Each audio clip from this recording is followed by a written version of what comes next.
Hello guys, അപ്പോൾ നമുക്കിന്ന് beef biryani ഉണ്ടാക്കാം. അപ്പോൾ നമുക്ക് ആദ്യം വേണ്ടത് ഉള്ളി നല്ല വഴറ്റിയെടുക്കണം. എന്നിട്ട് അതിലേക്ക് തക്കാളി പച്ചമുളക് ഇട്ട് നല്ല വഴറ്റി അതും എടുക്കുക. ഇനി നമുക്കിതിലേക്ക് മാഗി ക്യൂബ് ഇടാം. നമുക്കിതിലേക്ക് മല്ലിച്ചപ്പ് വേപ്പിൻ്റെ ഇട്ട് നല്ല ഇളക്കി കൊടുക്കാം. നമുക്കിതിലേക്ക് 2 നാരങ്ങ ഇട്ട് കൊടുക്കാം. ഇനി കുരുമുളകും പൊടി ആവശ്യത്തിന് ഇട്ട് കൊടുക്കാം. ഇനി ഇതൊക്കെ ഒന്ന് സെറ്റായി വന്നാൽ ഇഞ്ചി പച്ചമുളക് വെളുത്തുള്ളി പേസ്റ്റ് ഇട്ട് കൊടുക്കാം. ഇനി നല്ല ഒന്ന് ഇളക്കി കൊടുക്കാം. ഇനി ഇതിലേക്ക് മല്ലിപ്പൊടി മുളകും പൊടി ഇട്ട് നല്ല ഇളക്കി കൊടുക്കാം. ഇനി നമുക്ക് ആവശ്യത്തിന് വിനാഗിരി ഒഴിച്ചു കൊടുക്കാം. ഇനി നമുക്കിതൊന്നും കൂടി നല്ല ഇളക്കി കൊടുക്കാം. എന്നിട്ട് നമ്മൾ പുഴുങ്ങി വെച്ച ബീഫ് ഇട്ട് കൊടുക്കാം. ബീഫ് ഇട്ടതിന് ശേഷം നമുക്കിതൊക്കെ നല്ല ഇളക്കി കൊടുക്കാം. നല്ല സെറ്റായി വന്നതിന് ശേഷം നമുക്കിതിലേക്ക് ബിരിയാണി പട്ട ഇടാം. ബിരിയാണി പട്ട ഇട്ടതിന് ശേഷം നമുക്ക് നല്ല ഒന്നും കൂടി ഇളക്കി കൊടുത്ത് മൂടി വെക്കാം. ഇനി അടുത്ത് നമുക്ക് ബിരിയാണി അരി സെറ്റാക്കാം. അതിലേക്ക് നമുക്ക് ആദ്യം ഉപ്പിട്ട് കൊടുക്കാം. അത് നമുക്ക് കറാമ്പൂ ഇട്ട് കൊടുക്കാം. ഇനി ഇതിലേക്ക് നാരങ്ങയുടെ കുരു ഒഴിവാക്കി നീര് ചേർക്കാം.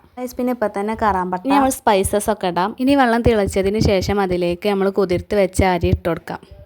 ഗായ്സ്, നമുക്ക് ഇതൊക്കെ മൂടി വെച്ച് തിളച്ച് നല്ല സെറ്റായതിന് ശേഷം നമ്മൾ ചോറൊക്കെ സെറ്റായി ചെമ്പട്ടിയിൽ ഇട്ടിട്ടുണ്ട്. നമുക്കിതിലേക്ക് കളറൊക്കെ ഒഴിച്ചു കൊടുക്കാം. നമുക്കിതിലേക്ക് വേപ്പിൻ്റെ മല്ലിച്ചപ്പ് ഇട്ട് കൊടുക്കാം. എന്നിട്ട് നമ്മൾ ഇറച്ചി വേവിച്ചതിൻ്റെ മസാല ഉണ്ടെങ്കിൽ അതും കൂടി ചേർത്ത് കൊടുക്കാം. പിന്നെ ഗായ്സ്, നമ്മൾ മന്തിയിലാണ് ഈ പുകയ്ക്കൊക്കെ ചെയ്യുക. നമ്മൾ പക്ഷേ സാധാ ബിരിയാണിയിലും നല്ല അങ്ങനെ പൊയിച്ചിട്ടൊക്കെ ബിരിയാണി ഉണ്ടാക്കാൻ നല്ല രസമായിട്ടങ്ങൾ ട്രൈ ചെയ്ത് നോക്കൂ. ഇനി നമുക്ക് നല്ല അടച്ചു കൊടുക്കാം. അതിലേക്ക് അമ്മിക്കുട്ടി എന്തെങ്കിലുമൊക്കെ കനലുള്ള സാധനം മേലെ വെച്ച് കൊടുക്കാം. നമുക്കിതിന് മേലെ കനൽ ഇട്ടിട്ട് കുറച്ചേരം വെയിറ്റ് ചെയ്യും. അപ്പോൾ നമ്മൾ കുറച്ചേരം വെയിറ്റ് ചെയ്ത് വെച്ചിട്ടുണ്ട്. നമ്മൾ ഫുഡ് കഴിക്കാൻ നേരത്താണ് നമ്മൾ ദമ്മ് തുറക്കുന്നത്. ഇനി നമ്മൾ കനലൊക്കെ ഒന്ന് മാറ്റി വെച്ചു. 2 കനൽ ചോറൊക്കെ ചാടിയാണ് കേട്ടോ. അതൊക്കെ നമ്മൾ ചോറിന്ന് എടുത്തിട്ടു.